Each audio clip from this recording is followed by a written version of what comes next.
વડોદરામાં ડ્રેનેજની કામગીરી અધૂરી હોવાનું પણ સામે આવ્યું છે, જેને લઈ શહેરીજનો પરેશાન બન્યા છે।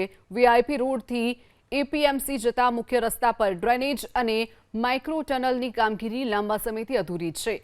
વીઆઈપી રોડના ખોડિયારનગરથી એપીએમસી તરફ જતા રસ્તા પર છેલ્લા 2 મહિનાથી વરસાદી ડ્રેનેજની કામગીરી અટકેલી છે, ત્યારે પરિણામે દુકાનદારો અને રહીશો પરેશાન બન્યા છે। ડ્રેનેજની કામગીરીના કારણે બેરિકેડ લગાવી રસ્તો બંધ કરવામાં આવ્યો હોવાથી વેપારીઓના ધંધા રોજગાર પર પણ અસર પડી રહી છે।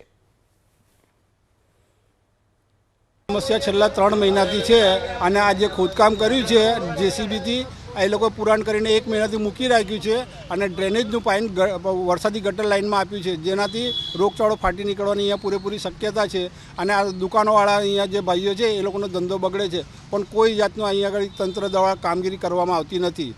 વારંવાર રજૂઆતો કરવા છતાં પણ આ જે સમક્ષ દેખાય છે એ બધા આડસો મૂકીને રોડ બંધ કરી દીધો અને એક સાઈડ પર રોડ ચાલુ છે, ત્યાં આગળ જે ગાડીઓની અવરજવર હોય છે અને બીજું આ ઉડાના મકાનની અંદર જે ડોર ટુ ડોરની ગાડીઓ પડી રહી છે એ 12 ગાડીઓ અહીંયા મૂકે છે, જેનાથી એક્સિડન્ટનો મોટો ભય થશે। દશેરા પહેલાંથી બંધ છે, એમાં દશેરું બગડ્યું, મારે સ્વીટની શોપ છે તઈ બધું છે, તે ગટર લાઈન ફૂટલી છે, પાણી વાસ મારે છે, એટલું આ બંધ રાખ્યું છે, આવવા જવાનો રસ્તો બંધ થઈ ગયો છે કે જવાનું કંઈથી આવવાનું કંઈથી, પાછું અહીં મારો ધંધો છે, ગ્રાહક આવે કંઈથી, રસ્તો જ મેઇન બંધ કરી દીધું છે। આ 1 મહિનો થઈ ગયો, કામ કરવાનું નહીં કરે, 3 વખત કીધું છે, પહેલાં વીએમસી વાળા આવ્યા એમને કીધું કે ભાઈ કામ કરાવી દો, કેટલી વાર લાગશે હજુ એ તમે અમને જણાવો, વીએમસીને આને કહો કે અમને જણાવે કેટલા વાર લાગશે હજુ।